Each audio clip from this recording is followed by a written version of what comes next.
메시가 경기 끝나자마자 라커룸으로 직행하며 동료들조차 외면한 이유. 그리고 왜 인터 마이애미 선수 전원이 적군인 손흥민에게 무릎을 꿇었는지 알고 계셨나요? 7만 7천 명이라는 압도적인 관중이 운집한 로스앤젤레스 콜리세움이었죠. 그야말로 축구 역사상 가장 뜨거운 개막전이었습니다. 근데 이 경기가 끝나고 나서 전 세계 축구 팬들이 한 가지 사실에 경악했거든요. 바로 발롱도르 8회 수상자 리오넬 메시를 보유한 슈퍼스타 군단. 인터 마이애미가 단 한 골도 못 넣고 완패했다는 거예요. 그냥 졌다는 게 아니라요. 경기 내내 숨도 못 쉬고 질식당하듯이 무너졌다는 겁니다.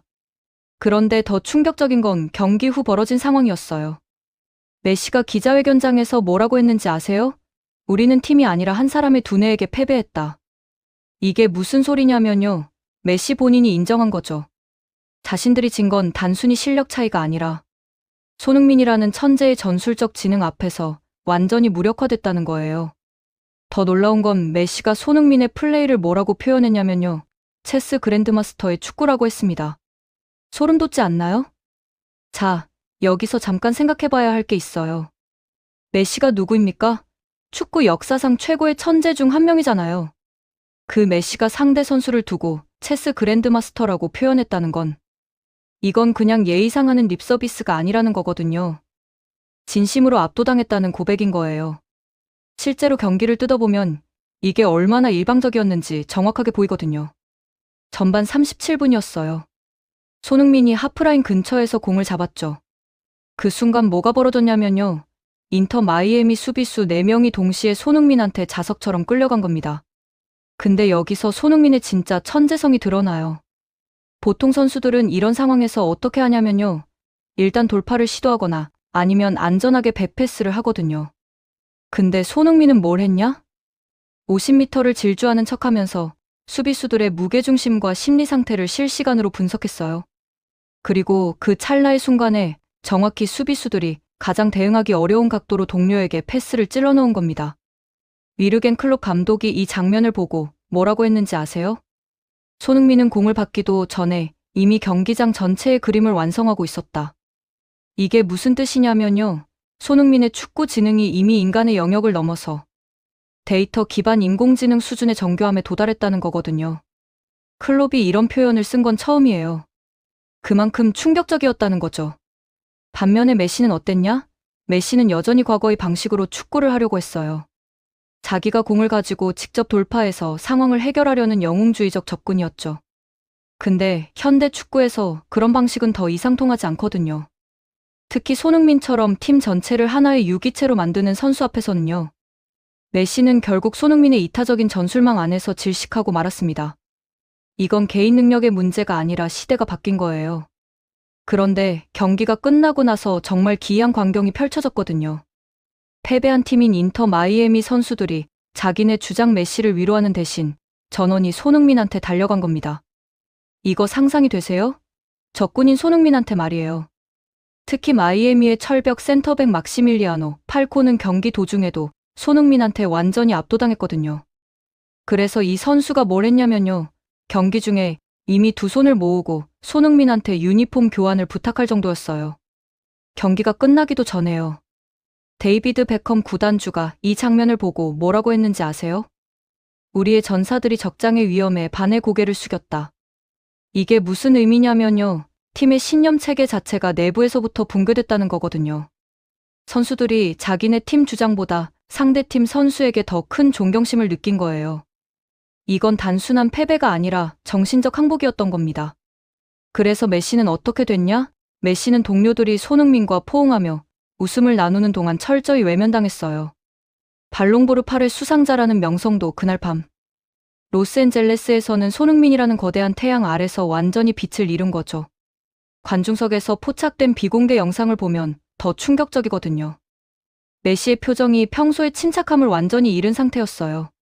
경기 막판에는 주심하고 격렬하게 언쟁을 벌였고 손흥민하고도 팽팽한 신경전을 주고받았죠. 왜 그랬을까요? 메시는 자기가 통제할 수 없는 수준의 전술적 압도감을 느낀 거예요. 그리고 그게 곧 극도의 무력감으로 변한 거죠. 축구 역사상 최고의 천재 중 한 명이 경기 중에 무력감을 느꼈다는 게 얼마나 대단한 일인지 아시겠어요? 그리고 동료들이 손흥민과 유니폼을 교환하며 즐거워하는 모습을 목격한 메시는 결국 폭발했습니다. 경기장에서 그 누구와도 눈을 맞추지 않은 채 굳은 표정으로 터널을 향해 질주했거든요. 라커룸으로 향하는 메시의 뒷모습에서는 뭐가 보였냐면요. 한 시대가 저물어가는 씁쓸함이 보였어요. 그리고 더 이상 자신이 이 무대의 신이 아님을 깨달은 천재의 고통이 고스란히 느껴졌죠. 베컴은 이걸 두고 인지 과부하 상태에 빠진 천재의 우발적인 감정 표출이라고 분석했는데요. 이게 정확한 표현인 것 같아요. 메시의 뇌가 손흥민의 플레이를 처리하지 못해서 오버로드된 거거든요. 근데 여기서 손흥민의 진짜 대단한 점이 드러나요. 손흥민은 승자의 오만함을 일체 보이지 않았거든요. 메시가 분노하고 있는 동안 손흥민은 끝까지 따뜻하고 겸손했어요. 경기 후 터널 한쪽에서 팔코를 위해 트레이닝 코트 안에 유니폼을 소중히 입은 채로 기다리고 있었거든요. 그리고 팔코한테 뭐라고 했냐면요. 당신은 이 리그에서 존경받는 수비수가 될 거지라고 했어요. 패자의 자존심까지 어루만져 준 거죠. 독일 TV 분석 프로그램에 출연한 위르겐 클롭은 더 충격적인 발언을 했거든요. 메시의 나이에 이르면 손흥민은 훨씬 더 많은 것을 해낼 거지라고 단언했습니다. 이게 왜 중요하냐면요. 손흥민은 단순히 속도에 의존하는 선수가 아니라는 거거든요. 나이가 들어감에 따라 자신의 플레이 스타일을 점진적으로 조정하면서 전술적 지능을 정점으로 끌어올리고 있다는 겁니다. 이건 정말 무섭죠. 속도는 나이가 들면 떨어지지만 지능은 오히려 더 날카로워질 수 있으니까요. 2026년의 축구는 10년 전과 완전히 달라요. 이제 위대함의 정의 자체가 바뀌었거든요. 과거에는 화려한 발재간과 개인 돌파가 위대함의 상징이었다면 지금은 팀을 위해 자신을 지우고 경기를 통제하는 전술적 두뇌가 위대함의 기준이에요. 메시의 분노와 마이애미의 항복은 이걸 증명하는 가장 확실한 증거가 됐습니다. 그리고 바로 그 지점에서 이 경기는 단순한 개막전이 아니라 하나의 시대를 읽는 텍스트가 되는 거예요. 과거 축구가 한 명의 천재가 공을 오래 소유하며 세계를 흔드는 예술이었다면 지금의 축구는 한 명의 천재가 공을 오래 가지지 않고도 경기 전체의 방향을 설계하는 과학에 가까워요. 손흥민이 이날 보여준 위대함은 화려한 드리블 횟수나 슈팅 숫자만으로는 절대 설명되지 않거든요. 그의 진짜 힘은 상대가 무엇을 두려워하는지 먼저 읽고 그 두려움을 팀 전체 이익으로 바꾸는 능력에 있었어요. 인터 마이애미의 수비는 손흥민을 막기 위해 움직였는데 바로 그 움직임 때문에 LAFC의 다른 칼날들이 살아난 거죠. 이게 바로 한 선수가 골을 넣는 것을 넘어서 경기 자체의 문법을 바꾸는 지배자의 방식이에요. 메시가 여전히 위대한 건 누구도 부정할 수 없어요. 그는 여전히 단 한 번의 터치로 흐름을 바꾸고 단 한 번의 시선으로 수비 라인을 흔들 수 있는 선수거든요. 근데 그날 밤 콜리세움에서 드러난 건 개인의 절대성이 아니라 구조 속에서 완성되는 절대성이었어요. 메시가 자신의 천재성으로 균열을 만들려 할 때 손흥민은 팀의 리듬과 간격, 압박의 타이밍, 동료의 침투 각도까지 하나의 악보처럼 맞춰갔거든요. 한쪽은 불꽃처럼 찰나를 지배했고 다른 한쪽은 조율자처럼 90분 전체를 설계했죠. 그리고 축구라는 게임은 그날 후자의 손을 들어준 겁니다. 경기 후 콜리세움을 뒤덮은 공기는 단순한 환호가 아니었어요. 그건 어떤 깨달음에 가까웠죠. 관중들은 골 장면만 본 게 아니라 누가 경기의 공기를 만들었는지를 본 거예요. 누가 상대를 서두르게 만들었는지, 누가 동료를 더 좋은 위치로 이끌었는지, 누가 결정적인 순간마다 가장 옳은 선택을 했는지를 똑똑히 목격했습니다. 손흥민의 플레이는 더 이상 빠르다, 결정적이다 같은 익숙한 단어로는 다 담기지 않아요.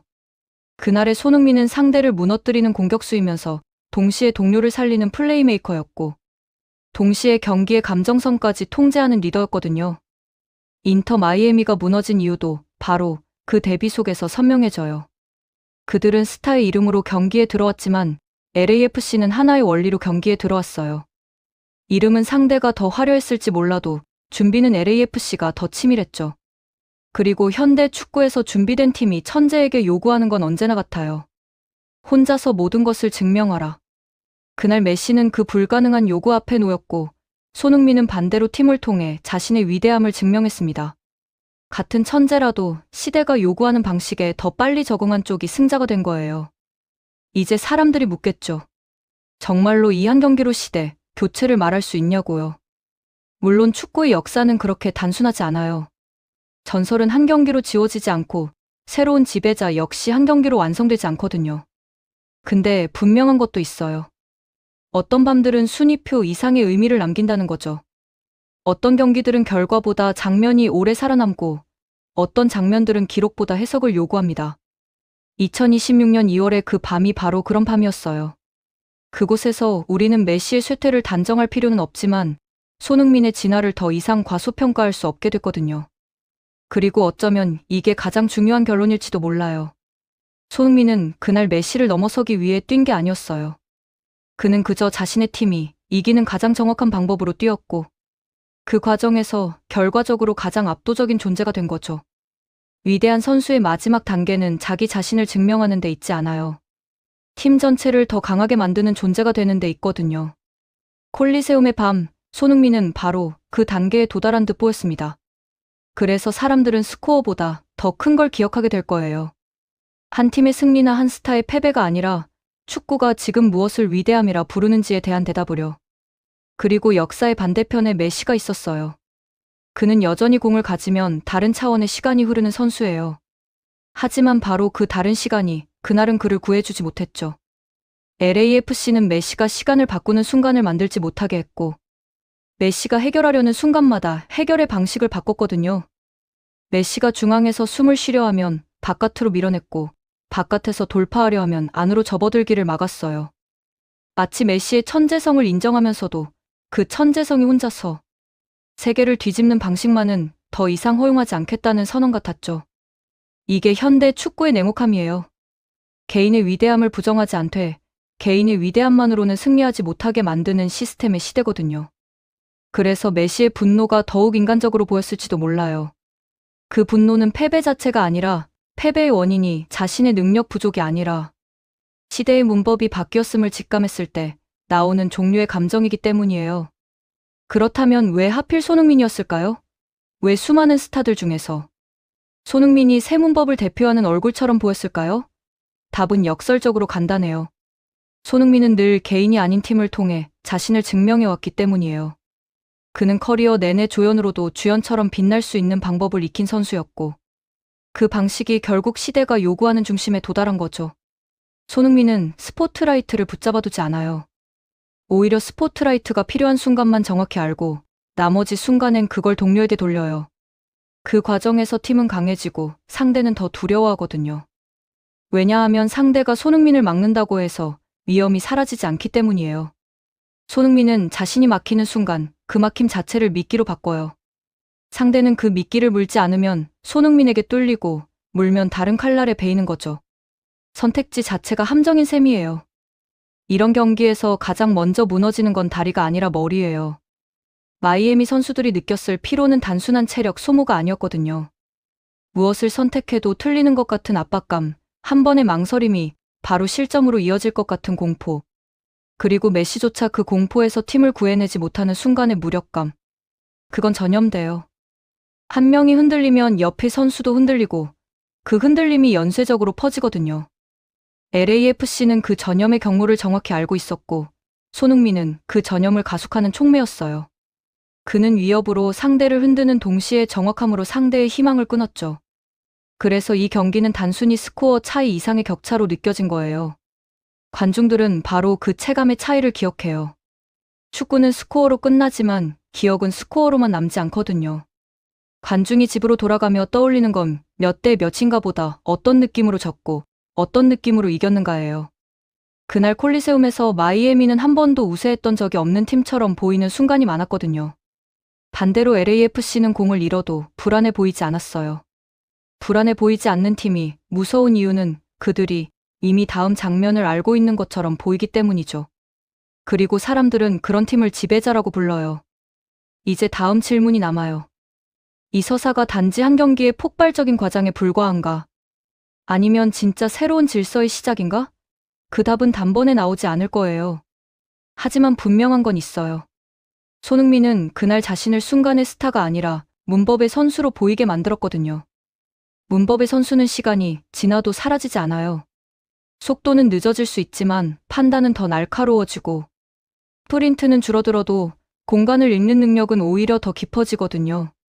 그래서 진짜 무서운 예언은 손흥민이 지금 최고다가 아니라 손흥민은 나이가 들어도 그 방식만으로 살아남을 것이다라는 명제예요. 그 명제가 사실이라면 콜리세움의 밤은 단순한 폭죽이 아니라 새로운 시대의 신호탄이 되는 거죠. 메시가 겪은 그 충격과 분노, 그리고 손흥민이 보여준 그 침착한 위대함은 앞으로 축구가 나아갈 방향을 상징적으로 보여준 사건이었어요. 7만여 관중이 목격한 건 한 명의 영웅이 쓰러지는 모습이 아니라 축구라는 거대한 세계가 다음 장으로 넘어가는 순간이었거든요. 그리고 그 다음 장의 첫 페이지에는 손흥민의 이름이 가장 크게 쓰여 있어요. 이게 왜 중요하냐면요. 단순히 한국 선수가 잘했다는 차원을 넘어서는 거거든요. 축구 역사상 가장 위대한 선수 중 한 명을 정면으로 압도하고 그것도 그 선수의 동료들까지 정신적으로 항복시켰다는 건 정말 역사적인 사건이에요. 근데 여기서 더 놀라운 건 손흥민의 나이예요. 손흥민은 지금 전성기를 지나가는 중이지만 그의 플레이 스타일은 나이가 들어도 유효할 거라는 게 전문가들의 공통된 의견이거든요. 메시처럼 순간적인 폭발력에 의존하는 게 아니라 경기를 읽고 팀을 조율하는 능력에 기반하고 있으니까요. 이건 와인처럼 시간이 지날수록 더 깊어지는 종류의 능력이에요. 실제로 경기 후 여러 전문가들이 분석한 내용을 보면 더 흥미로워요. 손흥민의 히트맵을 보면 그가 경기장 어디에나 있었다는 걸 알 수 있거든요. 근데 단순히 많이 뛰었다는 게 아니라 매 순간 가장 효율적인 위치에 있었다는 거예요. 마치 경기장 전체를 3D 스캐너로 스캔하듯이 파악하고 있었던 거죠. 그리고 손흥민의 패스 성공률도 경이로웠어요. 90% 이상의 패스 성공률을 기록했는데 이게 단순한 백패스가 아니라 거의 대부분이 전진 패스였거든요. 이게 얼마나 어려운 건지 축구 좀 아는 사람들은 다 알 거예요. 전진 패스는 수비수들 사이로 공을 집어넣는 거라 위험 부담이 크거든요. 근데 손흥민은 그 위험한 패스들을 거의 완벽하게 성공시킨 거예요. 반면에 메시는 어땠냐? 메시의 패스 성공률은 평소보다 훨씬 낮았어요. 그리고 슈팅도 거의 다 빗나갔죠. 이게 메시의 능력이 떨어져서가 아니라 LAFC의 수비 시스템과 손흥민의 압박이 메시를 완전히 무력화시킨 거예요. 메시가 공을 잡으려고 할 때마다 손흥민이나 다른 LAFC 선수들이 이미 그 공간을 점령하고 있었거든요. 이건 정말 철저한 준비가 없으면 불가능한 거예요. LAFC는 메시의 모든 습관과 패턴을 분석했고 그에 대응하는 전술을 완벽하게 준비했던 거죠. 그리고 그 전술의 핵심에 손흥민이 있었어요. 손흥민은 단순히 자기 역할만 한 게 아니라 팀 전체의 움직임을 조율하는 지휘자 역할을 했거든요. 경기 중 한 장면이 특히 인상적이었는데요. 후반 25분쯤이었어요. 메시가 중앙에서 공을 잡고 자신의 시그니처 무브를 시도하려고 했거든요. 근데 그 순간 손흥민이 정확히 메시의 진로를 읽고 미리 그 공간을 차단한 거예요. 메시는 할 수 없이 방향을 바꿨고 그 순간 다른 LAFC 선수가 공을 빼앗았죠. 이 장면이 상징적이에요. 메시의 천재성도 미리 준비한 전술 앞에서는 무력화될 수 있다는 걸 보여준 거거든요. 그리고 경기가 끝난 후 라커룸에서 벌어진 일들도 흥미로워요. LAFC 선수들의 증언에 따르면 손흥민이 경기 전 미팅에서 뭐라고 했냐면요. 메시는 위대한 선수지만 오늘 우리가 더 위대한 팀이 되자고 했대요. 개인이 아니라 팀으로 승부하자는 거죠. 그리고 실제로 그렇게 됐어요. LAFC는 하나의 유기체처럼 움직였고 인터 마이애미는 개개인의 집합에 불과했거든요. 베컴 구단주가 경기 후 인터뷰에서 한 말도 의미심장해요. 우리는 스타를 모았지만 그들은 팀을 만들었다. 이게 정확한 분석이에요. 인터 마이애미는 메시를 포함해서 여러 스타 플레이어들이 있었지만 그들이 하나의 팀으로 작동하지 못했어요. 각자가 자기 플레이를 하려고 했고 그래서 전체적인 조화가 무너진 거죠. 반면 LAFC는 손흥민을 중심으로 완벽하게 조율된 시스템으로 움직였어요. 누가 공을 가지든 어디서 공격을 하든 모든 선수들이 자기 위치와 역할을 정확히 알고 있었거든요. 이게 현대 축구의 승리 방정식이에요. 개인의 기량도 중요하지만 그보다 더 중요한 건 팀의 시스템이라는 거죠. 그리고 손흥민이 보여준 리더십도 정말 인상적이었어요. 경기 중에 동료가 실수를 하면 바로 달려가서 격려했고 좋은 플레이를 하면 엄지척을 해주면서 분위기를 띄웠거든요. 이런 세세한 부분들이 모여서 팀의 사기를 높이고 그게 결국 승리로 이어진 거예요. 소름 돋지 않나요? 재밌게 보셨다면 구독과 좋아요, 알림 설정 부탁드립니다.